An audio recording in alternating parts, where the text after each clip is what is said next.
sa araw na ito.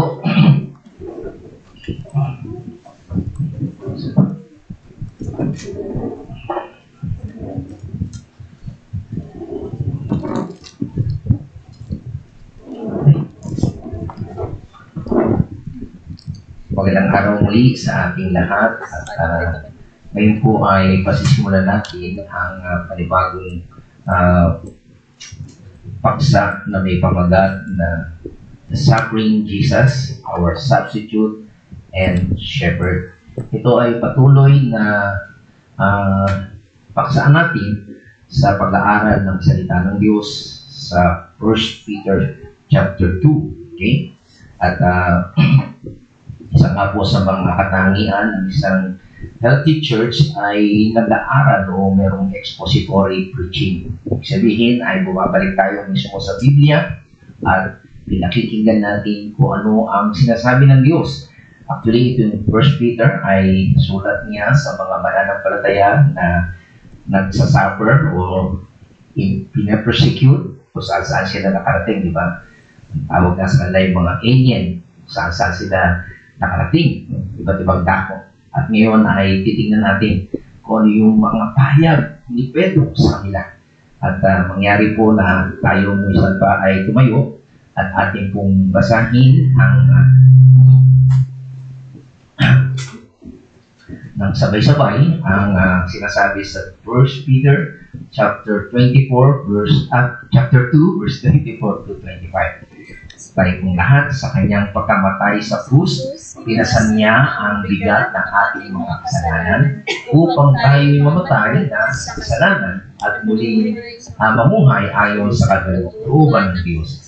Kayo'y pinagaling niya sa magitan ng kanyang mga sugat. Sapagkat kayo ay tulad ng mga tupang naligaw, ngunit ngayon kayo'y nanibalik na upang sumunod sa pastor at tagapaglalag ng inyong mga kaluluwa. Ito po ang salita ng Panginoon. Pwede na po kayo mo po. Gaya po sabi sa inyo, sa pagtatapos po ng kanyang sulat sa 1 Peter chapter 2, ay pagkatapos pong sabihin ng Panginoon ang mga dapat nating ugaliin bilang mga mananampalataya. Tayo nga ay tawag doon, Christian alien, tama? Christian citizen, tama? And also Christian servant o employee, tama? So ngayon, alam natin na makakaranas tayo ng mga persecution, pag-uusig sa mundo na ito. Kaya ano sinasabi ng Panginoon na makita natin na si Jesus ay nagpakita ng modelo. Siya rin ay nung nandito sa lupa, siya ay inusig din siya, di ba? Nag-suffer po siya. Kaya ngayon, ang ating pag-aaralan ay tungkol kay Jesus Christ. Okay? The suffering Jesus Christ bilang model natin. Yun ang ating napag-aaralan, di ba? Modelo siya o tinatawag na standard. Ngayon ay susunod ay yung bilang substitute o kapalit natin. At yung pangatlo ay pagiging nating shepherd o pastor. Okay? So yan po yung ating pag-aaralan sa araw na ito. Okay? Balik tayo doon sa 1 Peter chapter 2 verse 21. Sabi yan, ang pagtitiis ng hirap. Okay? Kung meron mong kayong dinaranas ngayon na hirap, yan daw po ay bahagi ng pagkatawag sa inyo ng Diyos. Okay?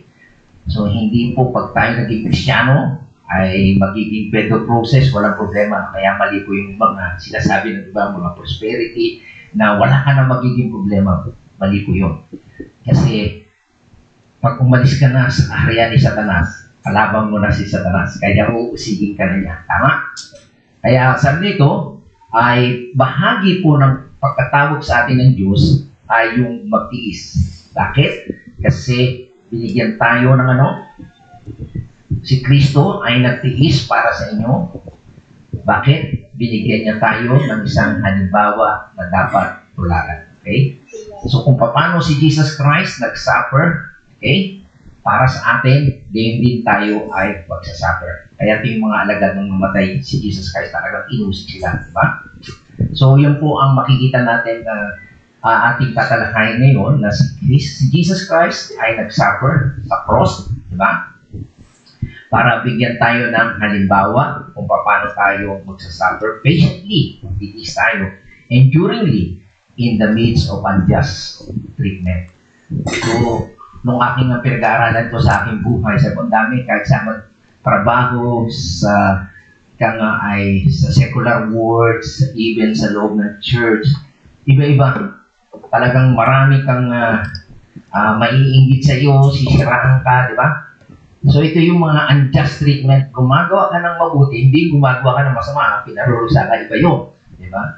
Ito yung gumagawa ka ng kabutihan, gumagawa ka ng katwiran, pero itatrato ka ng masama. So, ang turo sa atin ng Panginoon, magpasensya po tayo. Okay? So, makita natin dito na si Jesus Christ ay tinrato siya unjustly. Okay? Kaya pinakitaan niya tayo ng isang malaking halimbawa. So, He suffered in a way that none of us will ever really know as to extent. Diba? Hindi tayo aabot sa klase ng pag-uusig o paghihirap na meron siya. Pero ang purpose noon, binigyan niya tayo ng perfect example kung paano tayo mapagpasensya na titiisin natin ang mga suffering sa atin was more unjustly than any others. Okay? So, kung meron lang kayong pagtitiis ngayon, wala sa katiting niya sa ginawa ng Panginoon. Deserve ba ni Jesus Christ? Hindi. Wala siyang ginawang masama. Diba? Hindi siya nagkasala. Pero inusig siya, nagdi siya. Okay? So, makita natin dito, He nonetheless give us the perfect model of patient endurance. Okay? So, yung aking pinag-aaralan to, minsan, pag tumatanda ka na, yung pasyensya mo, minsan, di ba? May mga matatanda. Naiintindihan yung mga magulang, nanay, di ba? So, yun naman pagtitiis natin ay hindi naman tayo inuusig. Minsan siguro pagod lang tayo. Pero isa sa mga nakita ko ngayon, yung si CJ siya yung nag-iisa, minsan yung bata makulit no? Minsan nawawala yung pasensya mo, bata pa lang di ba? Oh, susunod ka, makulit Hindi ko ini-spoil ang aking apo. Siyempre, iiyak yan kung ano gusto niya. Tititigan ko siya ngayon. Minsan parang nauubos na rin pasensya mo. Pero makita natin dito na yung binabasa ko ito, yung Panginoon, ang haba ng kanyang pasensya. Okay? Kaya nakita ko yung isang halimbawa kapag nanay ka, ang haba talaga ng pasensya mo. Inilarawan ng Diyos sa nanay, sa kanyang anak. Ang haba ng pasensya. Di ba? Hindi ka mapapagod. So, I hope na makita niyo. Hindi ako nang i-spoil ng apo. Okay? Pag may maling ginagawa yung aming talagang tititigaw siya. Hindi ko naman siya papaluin. Parang pinapalo ko sarili ko. Mali yan. Okay? Pero yung dapat mahaba tayong pasensya. Pag hindi kasi, para tayong vulkan. Okay? So, ito yung makikita natin na halimbawa, lagi tayong titingin ng Panginoon, sa Panginoon. He then become our standard, yung ating pattern. Okay? Kaya makita natin na siya nag-suffer para bigyan niya tayo ng halimbawa. At tandaan po natin talagang magsasuffer tayo unjustly as believer in an godly society. Tandaan po natin yan. Okay? Expect nyo yan. Kasi nga, hindi mananampalataya sila. Iba ang mundo natin, di ba? We are alien, we are Christian citizen, hindi nila kilala ang Diyos. Tayo meron totoong Diyos. Okay? So, ang gagawin natin, ay sundin natin kung ano yung pattern ni Jesus Christ na ipinakita sa atin. Okay? So, tandaan natin, hindi lang po siya nag-suffer para sa atin. Ito yung ating pag-aaralan ngayon. Siya ay hindi lang nag-suffer, kundi siya yung naging kapalit natin. Okay? O substitute. Okay? Sabi niya sa verse 24, sa kanyang pagkamatay sa krus, pinasan niya ang bigat ng ating mga kasalanan. So, yung kasalanan natin, na ito ay mabigat, okay? Ang kaparusahan, siya ang nagpasan. Okay? Siya ang pumalit. Naalala ko yung habang ang Panginoon ay nagdadala ng krus, di ba? Mayroong pumalit si Simon, kasi hirap na hirap siya, may nagbuhat. Okay? So, ganyan po makita natin, he suffered, hindi po lang basta yung pagbubuhat ng ng krus, kundi yung nag-suffer po siya. At sabi nga po doon sa verse 24, sa wikang Ingles, He Himself bore our sin. Okay? Mamaya tatalakayin po natin ang mga detalye tungkol sa mga salitang yan. So, yun po makita natin na si Christ as our substitute. Okay? Ano po ibig sabihin yun? Si Christ ang nagdala ng bigat ng ating mga kasalanan. Dapat tayo ang magdala o mag-suffer o mahirapan, pero siya yung pumalit. So I hope na makita nyo ito, yung kahalagahan nito, at ano yung magiging damdamin ninyo sa tumulong sa inyo. Okay?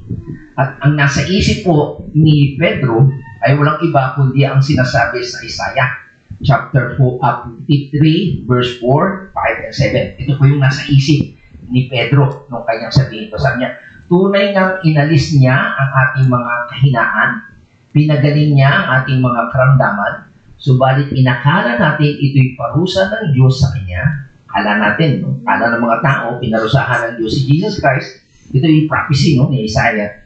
Ngunit dahil sa ating mga kasalanan, kaya siya nasugatan. Check niyo po yung mga green. Ito yung mga naranasan niya. Yung sa kanyang pagpalit sa atin, siya yung nasugatan, instead tayo, siya pa ay binugbog dahil sa ating kasamaan.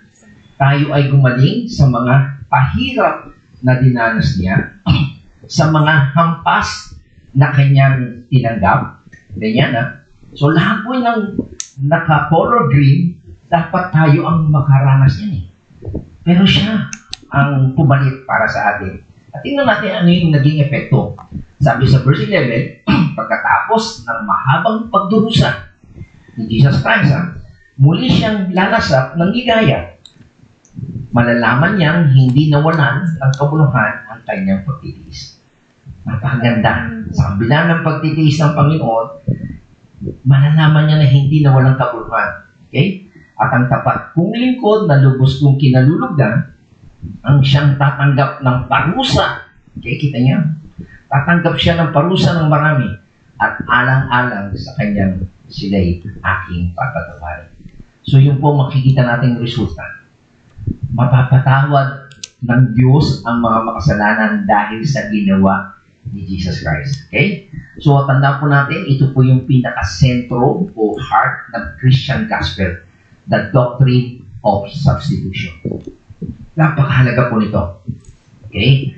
Ang ibig sabihin nito, that Christ was our substitute in dying is the basic to our faith. So, dapat tayo ang mamatay. Di ba? Anong kabera ng kasalanan? Kamatayan. Pero siya yung namatay para sa atin. Okay? At masasabi nga natin, na ang lahat ng elemento ng salvation ay pumapaikot lang sa pinakasentro na katotohanan tungkol sa kaligtasan, yung doctrine of substitution. Ayon po kay Leon Morris, isang writer po siya, ang sabi po niya, ang redemption is substitutionary. Okay? Yung pagtutubos daw po ay substitutionary, yung pagpapalit. Kasi ang ibig po sabihin daw, for it means that Christ paid that price that we could not pay, paid it in our stead, and we go free. Okay? Yung po daw pagtutubos sa atin, meron tayong utang na hindi natin kaya bayaran, siya yung nagbayad. Kaya tuloy nakalaya ka. Diba? Kung meron kang utang, bayaran mo. Diba sa Bible gano'n, kung may utang siya, hindi siya makabayad, diba? Pinatawad siya, mas hindi rin siya marunong magano, kaya pinulog siya, pati mga anak niya, asawa niya, nagbayad. Pero ito, hindi ka magbayad, may nagbayad. Yun po ang pagtutubos. Okay? At yung salita naman, o doctrine of justification, okay, it is a judicial, ginagamit po yan sa korte.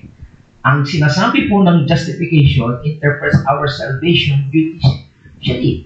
Yung ating kaligtasan, wala ka ng sala. Not guilty. May napapanood po ako sa YouTube o sa Facebook, yung pag may violation, may magaling na judge. O sige, dahil ikaw ay naging ganito, military, bilang pagdaan sa'yo, hindi ka na magbabayad. Tatawa siya, okay, libre, hindi na siya mape-penalty. Okay? Ganon din po yun. Not guilty. Bayad na. Okay? Yun pong ibig sabihin ng justification. Okay? Kasi Christ took our legal liabilities. Okay? Kung ano yung pagkakautang mo, binayaran niya na. Pinalitan niya. Okay? Siya yung nagbayad. At yung reconciliation, okay? Ang ibig sabihin naman to ay making of people to be at one by taking away of the cause of hostility. Nagkasundo na kayo. Dati, magkaaway, tinanggal yung pag-aaway. Pinagkasundo na kayo. Okay? So, yan po ay bahagi ng salvation. Redemption, justification, reconciliation. Okay? So, yung dahilan kung bakit nag-aaway ang Diyos at ang tao, at ang dahilan nyo na yung kasalanan, binigyan niya ng solusyon. Anong kabayaran ng kasalanan? Kamatayan. Siya ang nagbayad. Okay? So, yan po ang makita. At gayon din, yung salitang propitiation o pampalubag loob. Ang ibig po sabihin niya, points us to the removal of the divine wrath. Yung poot ng Diyos. And Christ has done this by bearing the wrath for us. Galit ang Diyos sa kasalanan. Napopoot siya. Hindi po pwedeng hindi ilabas yung poot niya dahil siya Diyos na banal. Galit siya sa kasalanan. So, hindi lang basta click, kalimutan na natin. No. Kailangan may magbayan. Yung galit ko dapat ibuhos ko. At ibinuhos niya kay Jesus Christ. Kaya, nawala ang galit, napawid ang kanyang kalooban. Siya yung pampalubag loob, propitiation. Okay? Paliwanag po ba yun? So, pagtandaan po natin na ang ating kasalanan ang siyang naging dahilan kung bakit namatay si Jesus Christ. It was He who bore it. Siya ang nagpasan. Kung mayroong kong utang na dapat bayaran, siya po ang nagbayad. Okay? Kung meron dapat ipanalo mo yan para mapatawad kita, di ba? Sa mga laro, kailangan maging champion ka. Eh kung natalo ka, hindi ka pwede. Pinanalo pa rin niya. Kaya yan po yung victory ng nabuhay ng mabuli si Jesus Christ. Okay? At kung meron pong penalty, okay, na dapat tiisin mo o ika nga ay pasanin mo, may parusa, di ba? Pag sa mga tag dito, sa mga Muslim, di ba? May hagupit May ilang hagupit. Alimutan ko, kinukwentong dadaw pag meron gano'n. Ilang palo yan. So, kung merong penalty ka, sa atin may mga suspension, may bayad, di ba? Knock-all ka, playground foul sa basketball, di ba? Nanuntok ka, suspended ka. So, yun po, may mga penalty po yan. Dapat isin mo. At kung may parusa o judgment na dapat mong harapin, hinarap po yan ni Jesus Christ. Hindi niya tinakbuhan yan. So, ano pong ibig sabihin na sinasabi ni Leon Morris? Sinasabi niya, whether you're talking about redemption, yung pagliligtas, sa pagpapawalang sala, justification, o pagkakasundo, reconciliation, whether you're talking about the removal of sin, aalisin, yung lista. Meron tayo kasi, nakalista yan. Di ba? Kasalanan mo, nakalista. Aalis din yan. Yung mga kasalanan mo, pagkakamali mo, we're talking about propitiation, yung pampalubag loob o yung tatakluban. Ang lahat po niyan ay sama-sama polarities. Okay? In a sense, sa isang dakilang katotohanan, ito po ay nakapaloob sa doctrine of substitution. Ang ibig sabihin, si Christ took our place on the cross. Sana yan ang lagi nyo maiisip. Sayang hindi tayo na napatapat sa Lord's Supper. Yan po ang gusto ng Panginoon na maisip natin. Nung namatay siya, dapat kayo yon at ako ang namatay. Pero lahat po yan, ginawa niya. At ang lahat yan ay na-accomplish yung redemption, justification, reconciliation. Kung may utang ka, borado rin yan. Transgression, at pampalubag-loob, hindi na siya galit. Okay?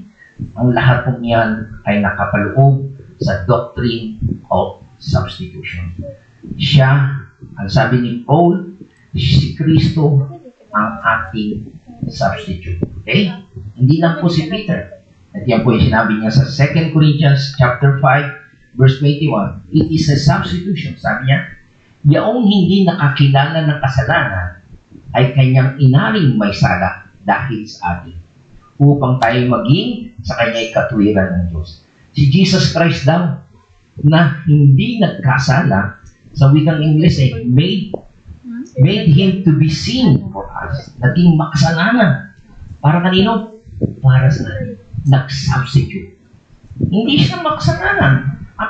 Napakaliwanag po. Pero dahil sa iyo at sa akin ng mga hinirang niya, naging siya makasalanan. Kaya pasalamat tayo mga kapatid, right? Na may nag-substitute sa atin. Kaya sabi sa Biblia sa John 15, there is no greater love than this, that a man lay down his life for his friend. Imbis na ang friend mo mamamatay, bibitahin, siya yung nagbigay, siya yung nag-substitute. Okay? Ano pa sabi ni Paul sa Galatians chapter 3 verse 13? It is a substitution. Sabi niya, sa sumpa ng kautusan ay tinubos tayo ni Kristo na naging sumpa. Okay? Sa ganang atin. Sapagkat nasusulat, sinusumpa ang bawat ibinitay sa punong pangin. Dahil sa ating kasalanan, kasumpa-sumpa tayo sa Diyos. Tingnan niyo, si Jesus Christ naging sumpa o made a curse. Para kanino? For us. Nag-substitute siya. Kaya ang tao ay makasalanan ay kasumpa-sumpa. Dapat kang ipako sa krus. Kaya sabi dito, sumpain ang bawat ibinibitay sa punong pangin. Yun po ang capital punishment ng mga Roman. Okay. Sa mga Hudyo, ang capital punishment na babatuhin ka hanggang sa mamatay ka. Kita niyo yung perfect time nung namatay si Jesus Christ during the Roman Empire. Kasi yun ang kaparusahan. Ipinapao, dinidisplay, nagtatawa na, inahama, kinukutya ang mga nakapagos. Mga kapatid, hindi siya ng Panginoon. Pinalitan ka niya, dapat ikaw. Ano ba, hubad-hubad yun? Pinapakita na lang sa mga picture na meron siyang sakot-sakot. Pero wala po lahat yun. Kaya kahihaya po yung kasukulam-sukulam. Tapos hahamahin ka pa, isusulat doon kung ano yung kasalanan mo, di ba? Iba, magnanakaw siya. Hari na po ng Diyo. Inyong paglapastanan sa Diyos ng mga Diyo. Kanyang pinili. Kaya ano po sinasabi ni Paul, ni Peter? It's a substitution. Ano sinasabi ni Peter and ni Paul? It is substitution that is at the heart of the Christian gospel. Ito po yung pinaka-sentro ng ebanghelyo ng Kristyanismo. Na siya ay ginawang sumpa. Para kanino? Para sa atin. Okay? Tandaan nyo ito, pakinggan nyo ito mga kapatid. Kung hindi nag-substitute si Christ, okay, kayo at ako hanggang ngayon ay isang condemned sinner. Sabihin, naghihintay lang tayo ng hatol papuntang impyerno. Kung ang kasalanan natin tatanggil ay hindi na i-transfer kay Jesus Christ and He did not take them, ano mangyari? Nananatili ito sa atin. Kung hindi dinil ni Jesus Christ ang ating kasalanan, kakaharapin natin ito. Yung kasalanan natin. Kung hindi tiniis ni Jesus ang parusa o kahirapan, tayo ang magtitiis niya, mga kapatid. Kaya walang ibang dahilan. Okay? There is no other possibility. It's either Christ ang magsasuffer o kayo. Yung pong ibig sabihin niya. Kaya napakahalaga po ng ebanghelyo. Kaya ito ang kailangan ng tao. Kasi kung hindi niyo kikilalanin si Kristo, Supper. Okay. May nagsasabi daw po na very immoral o hindi tama, hindi matuwid ang pagtuturo ng doctrine of substitution. Kasi daw, yung katuroan na ang Diyos na nagkatawang tao ay bibigyan mo ng kasalanan at dadalhin niya ang parusang ito. Pero maliwanag po mga kapatid na hindi ito immoral. Kasi wala naman pong nag-uudyo o nagsasabi sa Diyos na gawin yun. Hindi po natin nadudungisan ang kabanalan ng Diyos. Bagkus, ang katotohanan mga kapatid, the truth of the matter is that yung proseso ng ating kaligtasan, tandaan po natin ito, mark this, God is not transferring penalty from one guilty to another innocent. Hindi niya po inililipat sa isang inosente sa isang guilty sa isang inosente. Hindi po mga kapatid. Bakit? He is bearing the sin himself. Siya mismo. For Jesus was God in human flesh. Okay? Siya yung Diyos na nagkatawang tao. Ginusto niya walang nag-udyok sa Diyos. Walang nagbintang o nagsusul sa Kanya, kundi ang Diyos mismo. Ang punto po dito makita natin, nobody is pushing substitutionary death on God. God took it on Himself. Kaya makita natin, hindi po ito immoral o mali. Hindi po natin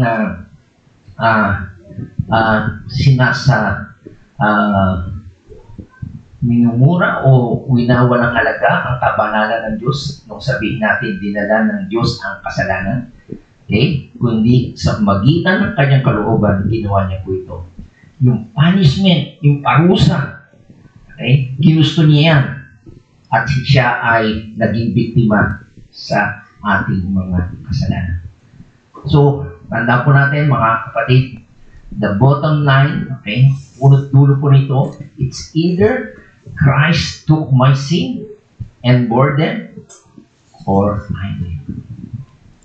Yung pong punot-dulo mga kapatid. Kung hindi gagawin ni Jesus Christ yun, ikaw at ako ang gagawin. Kung hindi gagawin ni Jesus Christ yun, yung penalty, yung parusa sa ating mga kasalanan, ikaw at ako ang magbabayad yun sa impyerno habang panahon. Nakita niyo po ba gaano kahalaga yung ginawa ni Jesus Christ na nag-substitute siya? Kung hindi siya nag-substitute, ikaw at ako ang magdurusa sa kaparusahan. Okay? At maliwanag po yan. Tingnan niyo po yun. Bibigyan ko ng highlight. And He Himself. Anong ibig ko sabihin? It is emphatic. Binibigyan mahalaga. Binibigyan ng importansya na He Himself, hindi siya na puwersa, bagamat naalala ko nung nagpe-pray siya, ang sabi niya sa God, kung maaari, huwag kong inumin sa araw ng paghihirap. Ito yung atomy, ito yung kahirapan. Pero not my will, but thy will be done. Hindi niya tinakbuhan. Sinunod niya ang Ama. He Himself, voluntarily. Okay? Walang nag-udyok o ikaw ay nagpuwersa sa Kanya, kundi He Himself chose it na dalhin ang parusa ng ating kasalanan. He did it alone. Okay? He did it alone. He did it voluntarily. Voluntarily and alone God took on our sin.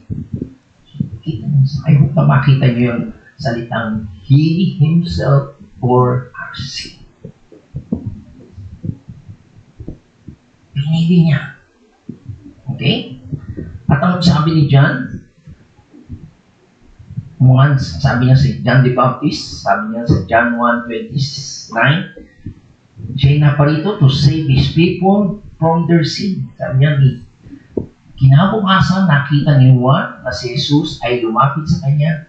Kaya sinabi niya, tingnan ninyo, siya ang kordero ng Diyos na nag-aalis ng kasalanan ng sanlibutan.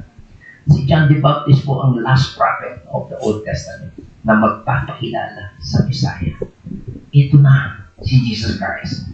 Siya yung kordero. Alam niyo yung ginagawa ng kordero sa Old Testament? Pinapatay. Tama? Yun yung atonement, tinatawag, para sa kasalanan ng tao.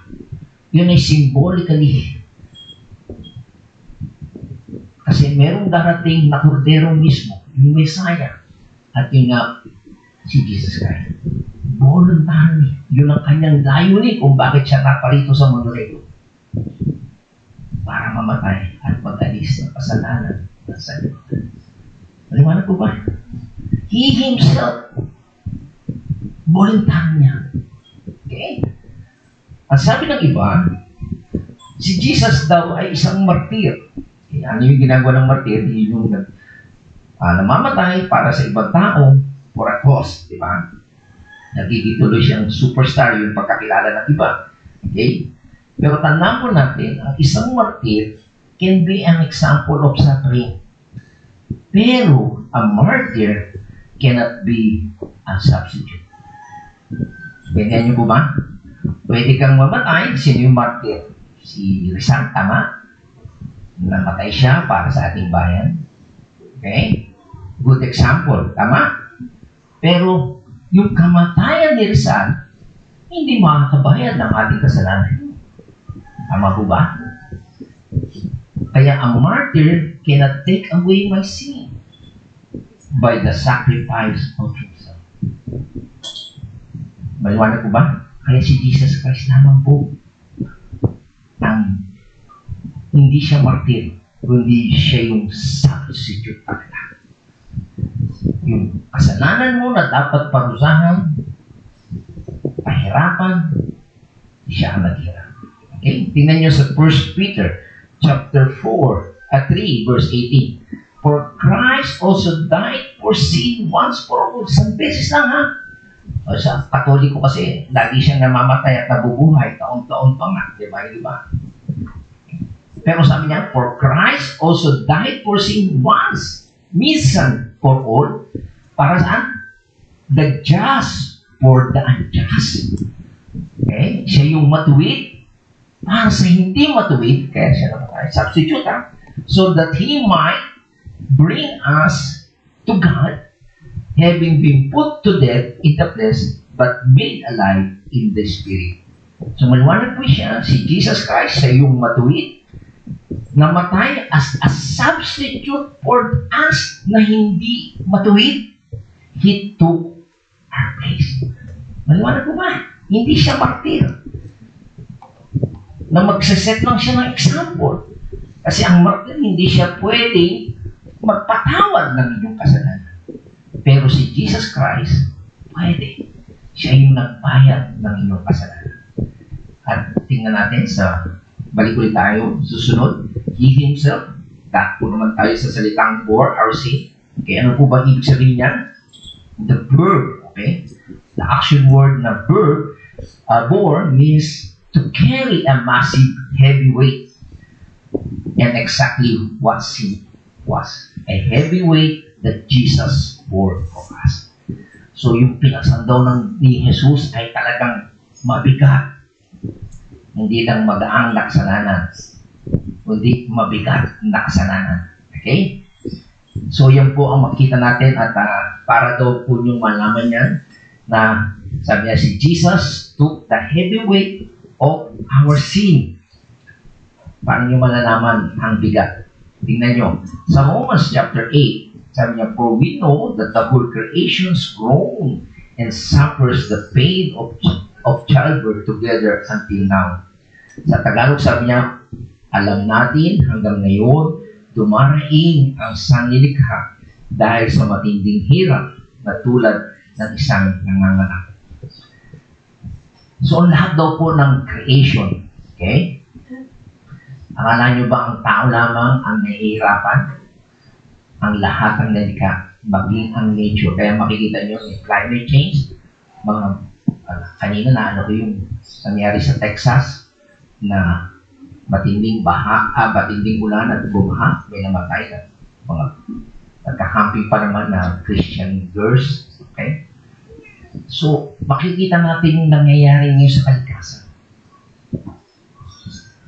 Inaabuso dahil sa kasamaan ng tao, nagkakaroon ng mga climate change. Okay?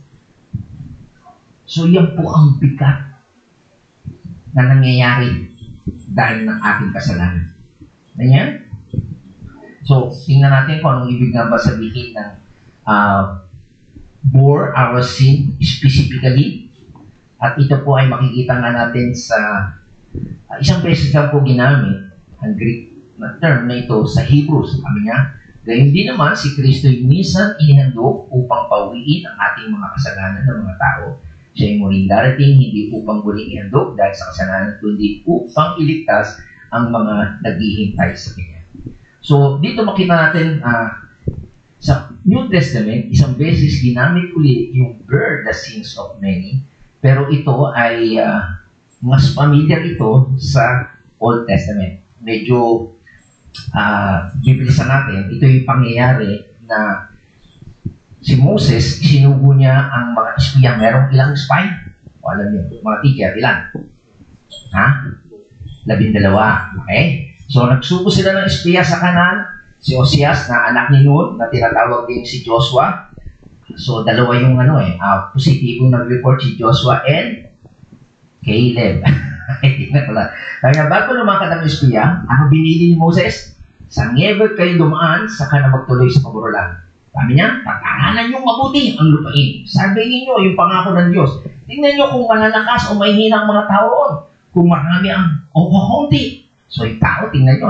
Tingnan niyo kung mainam ang hindi ang lupa. Okay? Hindi lang tao, pati yung lupa, yung agricultural. At kung may matitibay na muogo, wala. Mga bayan tinitira ng mga tao. Okay? So yan po ang bilin ni Moses. Sabi niya sa verse 20, tingnan niyo doon kung matataba ang mga pagkari doon o hindi. At kung maraming punong kahoy, wala. Okay? Lakasan ninyo yung loob. At pagbalik ninyo, magdala kayo ng bungang kahoy. Okay, parang katunayan, bungang kahoy roon, noong panahon ng pagkahinog ng ubas.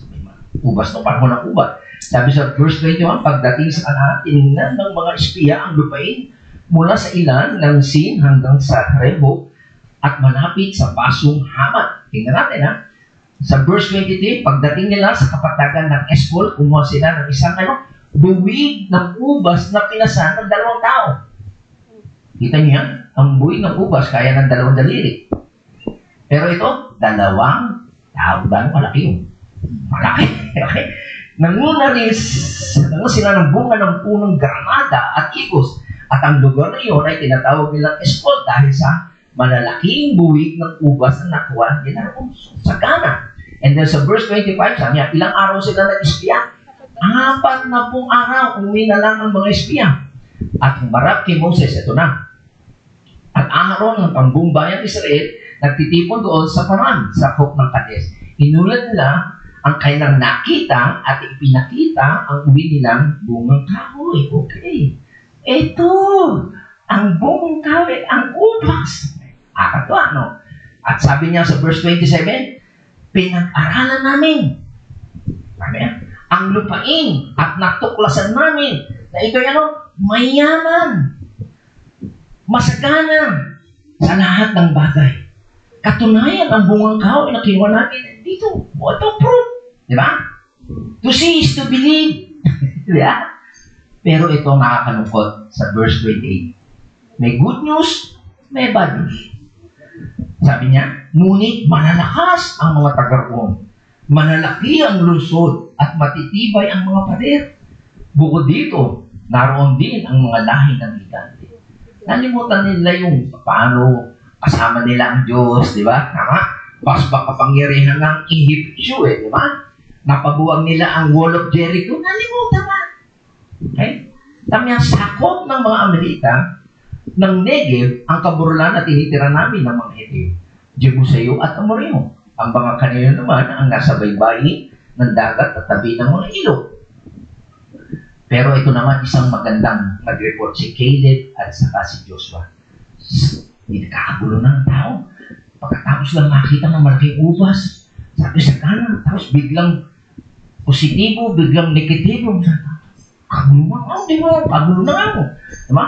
Sabi naman ni Caleb, pinatahimik ni Caleb ang mga taong bayan na nagreklamo noon kay Moses. Sabi ni Caleb, hindi na tayo dapat magkaksaya ng panahon. Lusubin na natin sila pagkat kaya na natin silang gawin. Kilala ni Caleb at ni Joshua ang kanilang Diyos. Nakita nila tama. Kung umalis sila sa Egyptio, pitumba nila ang Jericho na wala pa na sila sa data. Trompeta na. Tapos ito, duwag sila. Eto na naman ang mga reklamador. Ngunit sumagot ang ilang espiya, kasama nila, 10 yun ha. 10 against na naman. Hindi namin sila kaya sapagkat mas malala kasi ba kayo sa atin. Imagine ninyo, kaya hindi lahat ang nakakarami tama. Ha? Okay? Kaya sabi nito, hindi maganda sa kanila ang ulat tungkol sa pinagpasya sa kanila. Ito ang sabi nila, malaking tao ang nakatira doon. Sino mang magtangkang sumakop sa kanila ay lalamunin nila. Imagine yung exaggerated. Nakita namin doon ang mga higante. At mula sa lahi ni Ana, mga tipaklong lang kami. Lumiit sila. Nalimutan nila ang makapangyarihan ng Diyos. Alam nyo, sa pagdahilanan niya na hindi nila kinilala ang Diyos, ang sagot ng Diyos kanya.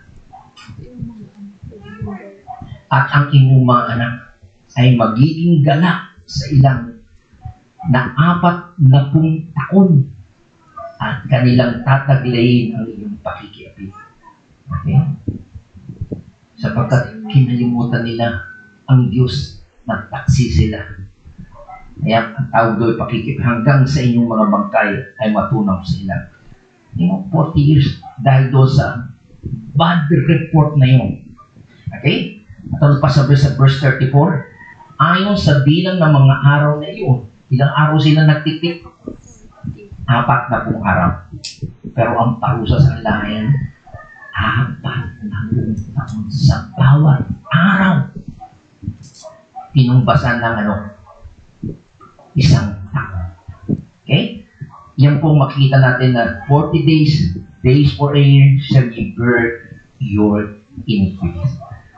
So mga kapatid, ano pong ibig sabihin ng bear your iniquities? It means punishment. Tignan nyo, sa mga kasalanan na ginawa mo, may katumbas na kaparsahan. Sa bawat araw, di ba, 4 na araw sila nag-observe. Pero anong nireport ng 10? Bad report. 2 lang ang nagsabi ng good report. Kaya yung 10, sila at ang kanila ay namatay. At hindi lang yung dapat diretso sila from Egypt to Canaan straight. Sandali lang, pero ang nangyari 40 years. Ibig sabihin, they suffer the punishment sa kanilang kasalanan. Kaya yung mga nagsasabi ng bad report, mga negatibo na nakaka-influensya kayo sa iba, may parusa po yan. Kaya bearing iniquities means to suffer the punishment. At yan po ay sinabi din sa Ezekiel 18 verse 20. Okay? Sabi niya, ang kaluluwa na nagkasala ay mamamatay. Ang anak ay hindi magdaranas sa kasamaan ng ama o magdaranas man ng ama ng kasamaan ng kanyang anak. Sabihin, pag nagkasala ang ama, hindi pananagutan ng anak. At kung nagkasala naman ang anak, hindi pananagutan ng ama. Kung sino yung nagkasala, siya ang parusahan. Yan din po yung sinabi sa to bear sins means to endure the penalty of sin. Okay? So, maliwanag po yan na ganyan po ang ginawa ni Jesus Christ sa cross. Hindi lang niya pinasaan ang ating kasalanan, kundi dinala niya yung parusa. Ano yan? He bore our punishment. Ano yun? Yung puot ng Diyos sa kasalanan was put on Him instead of us. Galit ang Diyos sa kanya. Kita niya? Ang nyo sa bansang Israel, pinasarvey na nga eh. Pinakita na nga, magsagana na. Pero natakot kayo sa tao. Matakot kayo sa higante. Hindi nyo nakita na ang makapangyarihan ng Diyos. Kaya nagtaksid sila. Pakikiapid yun. The spiritual adultery. Meron kayong ibang inibig. Minahal. Ano kaya yung mga kapatid? Kaya parusahan sila. Ang Diyos ay banal, malangan. Pag ikaw ay nagkasala, paparusahan ka. Kaya mga kapatid, yung kasalanan mo at kasalanan ko hindi pwede palusutin ng Diyos. Kaya magpasalamat tayo. Yung bigat ng parusa ay tiniis ng Diyos para sa atin. At yan din po siya sabi sa Numbers chapter 18 verse 1, pare-parehas na po yan, na ang mga sacerdote, kahit ikaw pare, pag dinis-obey mo, tandaan natin, di ba, may anak si Aaron, di ba? May ginawa, kasama ng pinarusahan. Okay? Yan din po sinasabi sa Numbers chapter 18 verse 23, kapag talagang may kasalanan ng mga Levita, pare, Levita, mga nagsiserve sa dito sa temple, kahit sa mong pastor ka, nagkamali ka, pagdurusa ka. Ayan. Paparusahan ka talaga ng Diyos. Kasi kahiyan yun sa pangalan ng Diyos. Diba? Yan din po siya sabi sa Ezekiel chapter 4. Sabi niya, I've heard their iniquities. Yung mga symbolic na kahit sa paghiga ng mga Levita, ay tataglayin nila. Okay? Yung kasamaan ng sambahayan ng Israel. Okay? So, walang papalampasin ng Diyos. Sabi niya dito sa verse 44, at chapter 44, verse 10, sabi niya, ang mga Levita rin ay magbe-burn their iniquities, kasamaan. So, and yan sa 44, verse 12, pare-parehas po yan. Ibig lang po sabihin, sa Old Testament, ay alam nila na kapag ikaw ay nagkasala, paparusahan ka. At yun nga po ang nasa isip ni Pedro sa First Peter chapter 2 verse 24, sabi niya, He Himself bore our sin in His body. So, dinala ni Jesus hindi lang ang ating kasalanan, kundi yung parusa ng Diyos sa ating mga kasalanan. Okay? So, yan po ang ibig sabihin niyan. He bore our sins in His body. Ano ibig sabihin niyan? Hindi lang po siya naging makasalanan. Bagamat sinabi ni Pablo, He became sin for us, pero ibang issue po yun. Ang ibig niya sabihin niyan, okay, gusto ko lang po bigyan pansin at diin, it means He took on the punishment. Okay? Hindi lang po basta binuhat yung mabigat, kundi yung bigat ng parusa, hirap na dapat ukol sa kasalanan natin. Sa sa inyo, merong isang pastor na malupit daw ang Diyos sa Old Testament. Okay? Nagpaparusa. Pero yun po talaga ang Diyos eh. Pag may kasalanan ka, dapat ka parusahan. And even sa New Testament, kaya nga niya pinarusahan si Jesus Christ eh. Kaya niya hinayaang mamatay ang kanyang anak. Kasi nga galit siya sa kasalanan.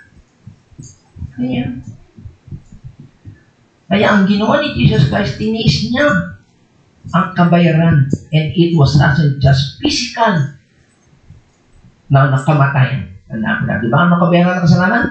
Kamatayan. Kundi spiritual death din po yun. Bakit? Ano sabi niya? My God, why have you what? Forsaken me. Spiritually.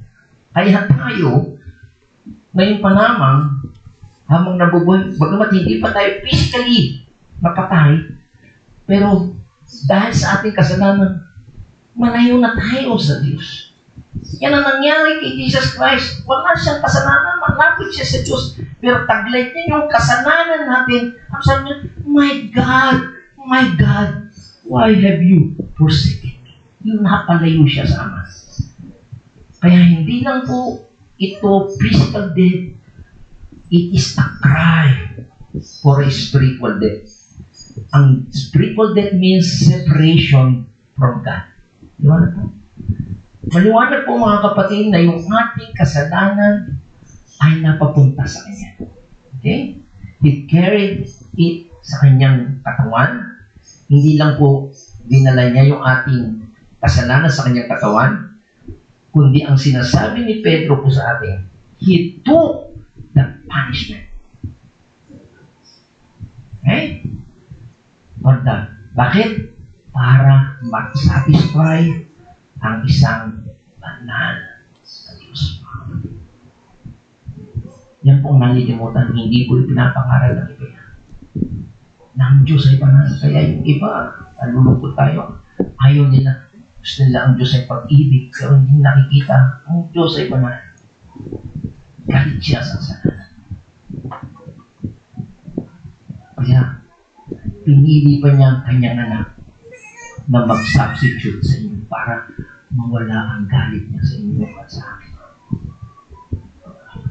Dinala niya ang ating mga kasalanan. Napakagandang katotohanan ito mga kapatid. Sana nakita niyo. Okay? Ano sabi ni Spurgeon? Ito is Spurgeon, dakilang manunaw preacher. Sabi niya, in one word, okay? The great fact on which the Christian hope rests is substitution.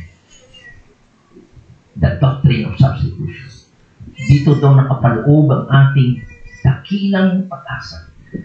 Yung vicarious sacrifice, yung napakagandang halimbawa ng pagsasakripisyo ni Kristo para sa mga makasalanan.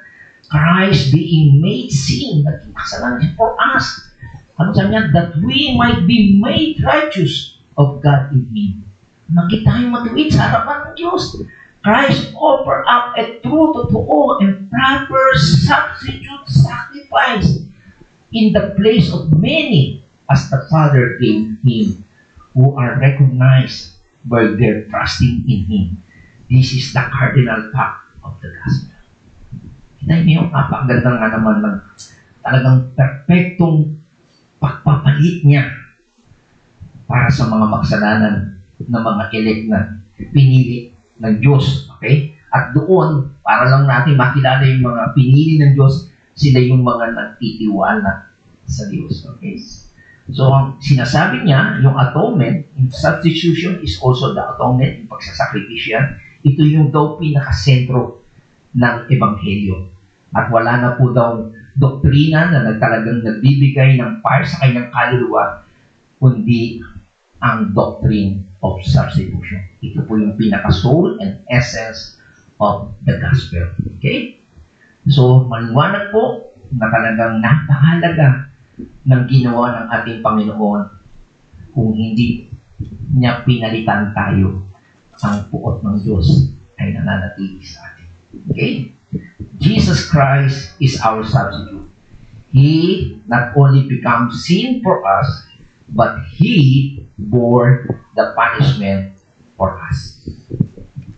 So, hindi lang po siya naging makasalanan para sa atin, kundi tiniis niya ang parusa para sa atin. Ang tanong, paano yun? How? Ang sagot, on the cross. Tama? Saan niya tiniis ang lahat ng parusa? Sa krus. Okay? Maliwanag po na siya ay namatay sa krus. Kasabi nga ni John, kung paano itinaas ni Moses ang ahas. Ganon din si Jesus Christ, itataas siya. Siya ay ibig sabihin, ipuprucify. Yun po ang plano ng Diyos. Sinabi ko sa inyo, very perfect. Nung panahon ng Roman, kasi ang capital punishment noon ng Roman Empire, ipinapako sa krus. Sa Hudyo, ano ginagawa ng mga Hudyo? Binabato. Tama? So, perfect ang plan na yun. Okay? So, Alam niyo natin, sabi niya sa Biblia, kasumpa-sumpa. Kaya si Jesus Christ ay naging kasumpa-sumpa. Okay. Ang tanong susunod, why did He do that? Bakit? Ano sagot? Yung susunod? So that we might die to sin and to live to righteousness. Pansinin niyo mga kapatid, in order that we might die to sin and live to righteousness. Okay? Nakita niyo ba?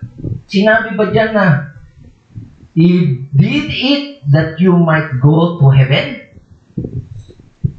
Ha? Sinabi ba dyan na He did it in order that you might have peace? Hindi, di ba? Sinabi ba dyan na He did it in order that you might experience love? Mga kapatid, hindi yan ang primary reason kung bakit siya nagsakripisyo. Hindi siya ang dahilan kung bakit siya nagtiis ng hirap. Ang dahilan, mga kapatid, He did it that you might, die to sin and live to righteousness. Ano ibig sabihin? He did it to transform us. Baguhin tayo, mga kapatid. From sinner to saint. Alam mo na? Kaya niya tinisya para baguhin tayo. Kaya mga totoong Kristiyano, nagbabago talaga. From sinner to saint. He did it to change us. He did it to regenerate us, to born again, ma-born again ka. Alam mo na?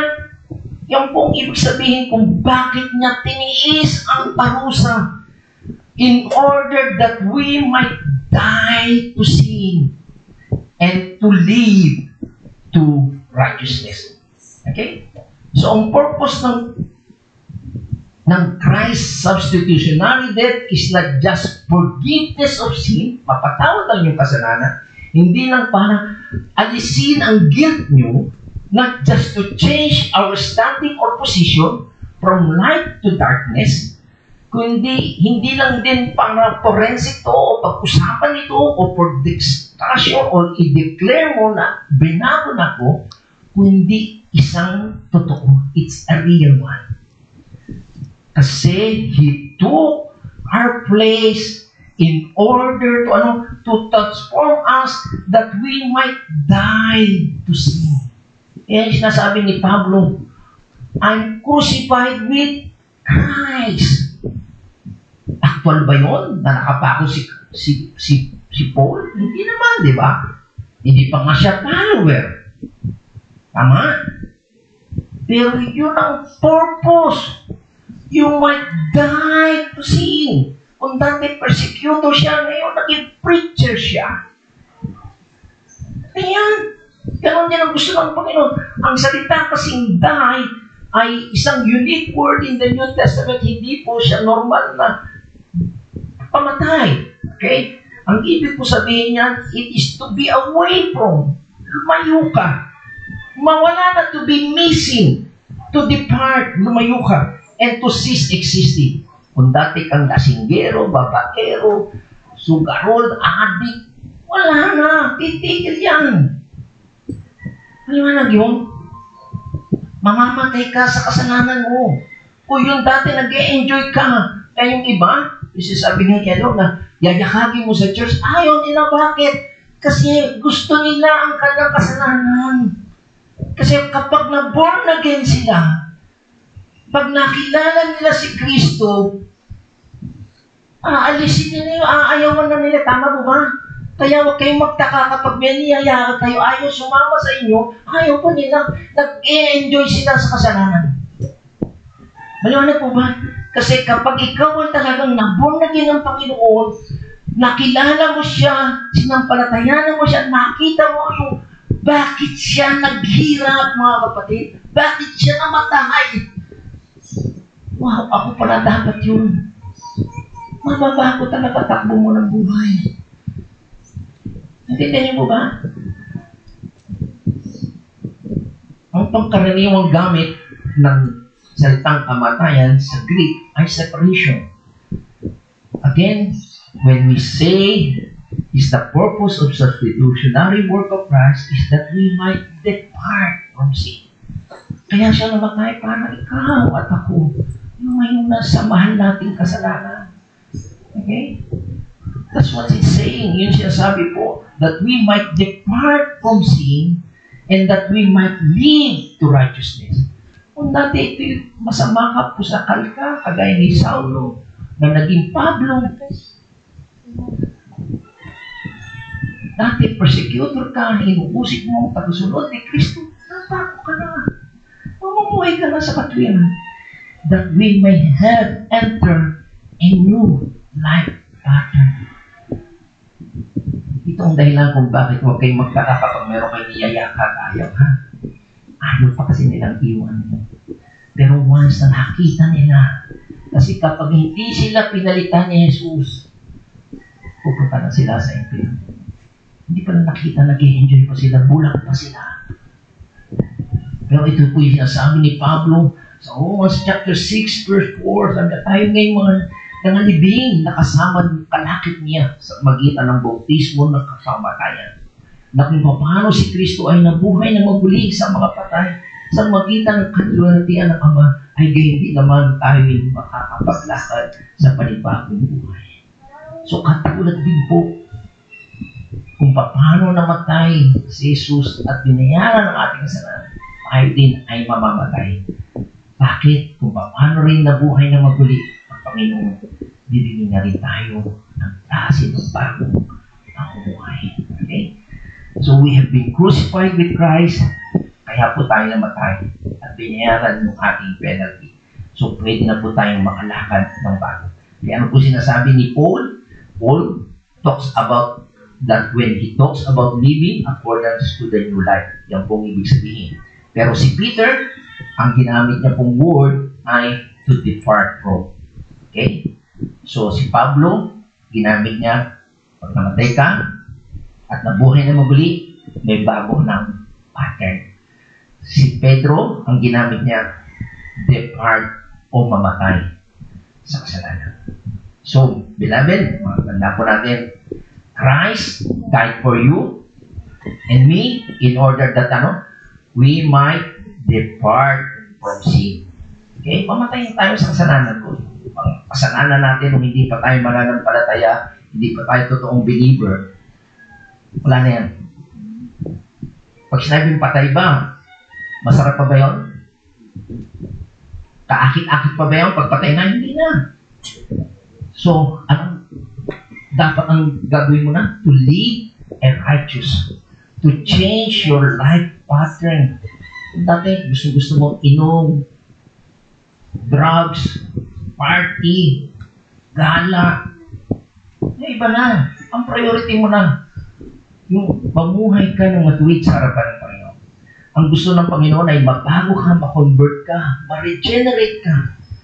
Kasi gusto niyang maging new person ka. Mula sa isang makasalanan, ay magiging ka ng saint, banal sa harapan ng Panginoon. Okay? Sa katapos-tapusan ay makita natin binanggit din ni Pedro sa huling bahagi yung salitang for by His wounds you were healed. Okay? Ito po ay makikita natin sa Isaiah chapter 53, di ba? Verse 5, di ba? Kanina binasa po natin yan. Okay? So,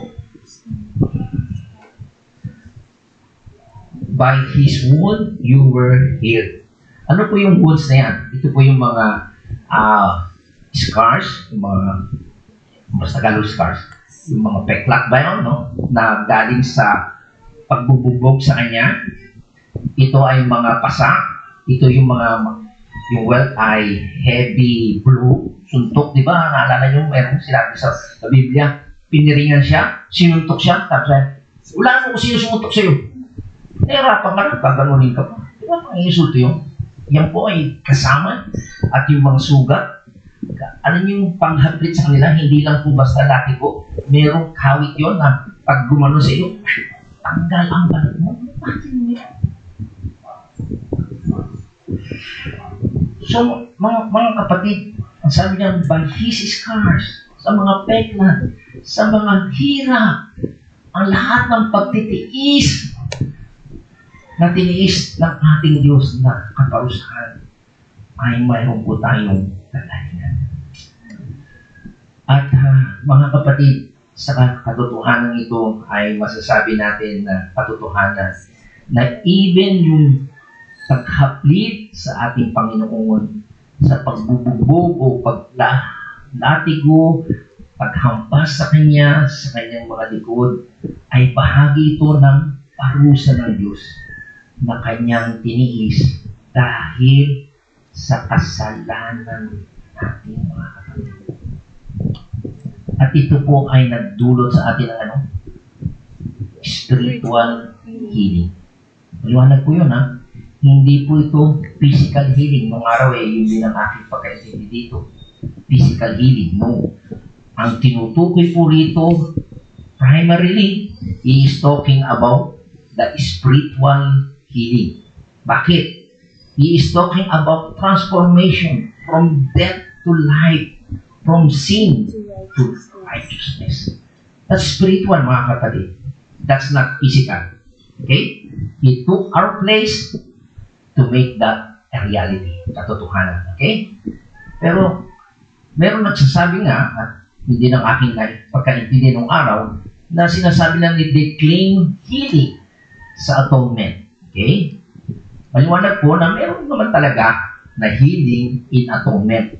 Sabihin, sa kamatayan ng Panginoon, sa parusa na tinanggap niya, meron talagang healing. Pero, ang healing po noon ay hindi ngayon, kundi sa glorification. Diba yung sabi ng Biblia, wala nang sakit, wala nang hirap, pag nagkaroon ka na ng glorified body. Maliwanag po ba? So, maliwanag po that there is healing in atonement. Kasi sabi ng Biblia, by His stripes, we were healing spiritually. And by His stripes, we will be healed physically. That's in the future. Because the day will come when we will have no more physical pain, no more physical trouble. Saan po yun? Sa glorification. In the future. Liwanag?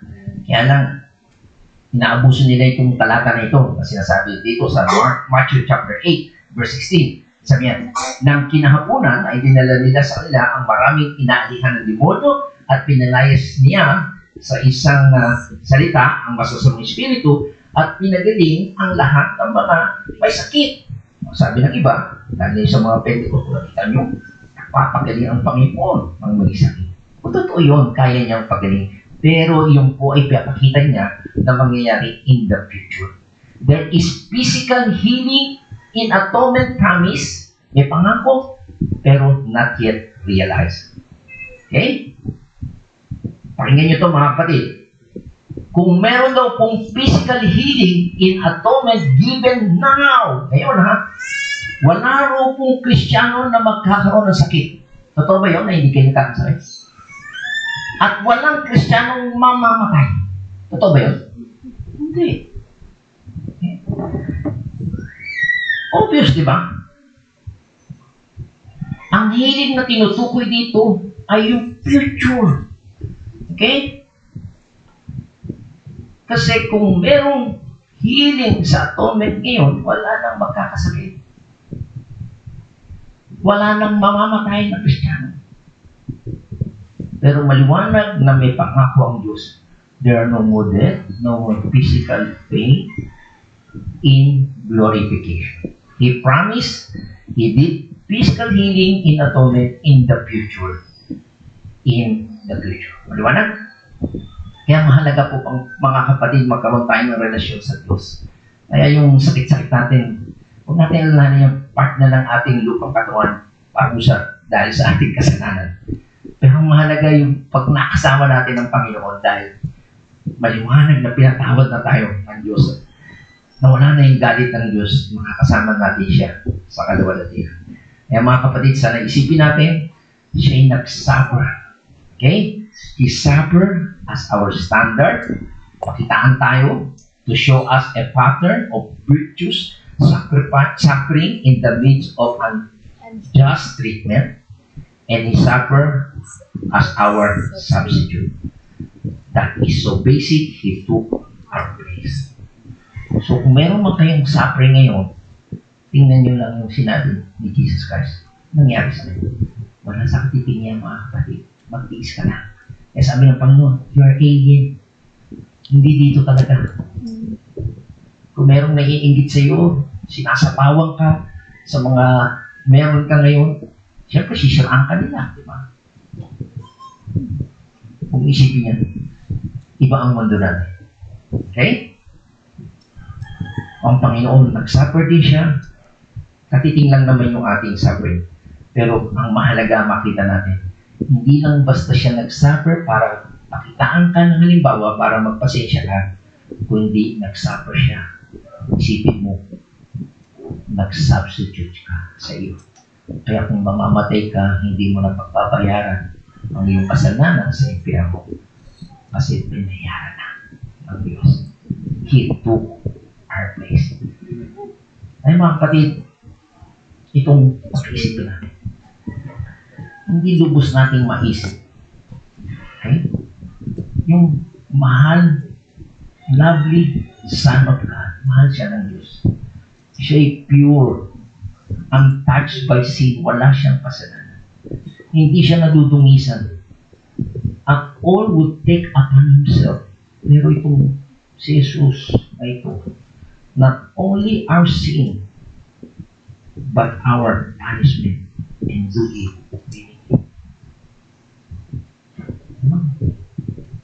Sana makita niyo ito sa inyong buhay. Isipin niyo mabuti. Yung Diyos na nagkatawang tao na anak niya, na hindi naman talaga nagkasala. Perfect siya. Pero bakit niya tiniis at dinala yung kasalanan ninyo at kasalanan ninyo?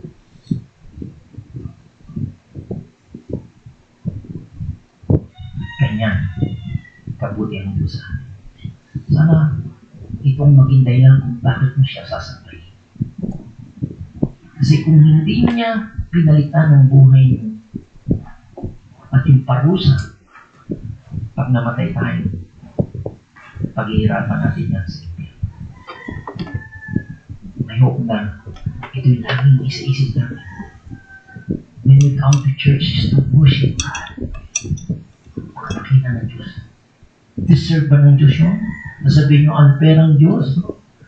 Ang Diyos niyang puti nga, nagkatawang tao siya para lang mapahawi ang galit niya sa inyo at sa akin. At kung kayo mamamatay, hindi nyo na pagbabayaran ng iyong kasalanan kasi pinalitan na kayo ng Panginoon. Ay, pinalitan.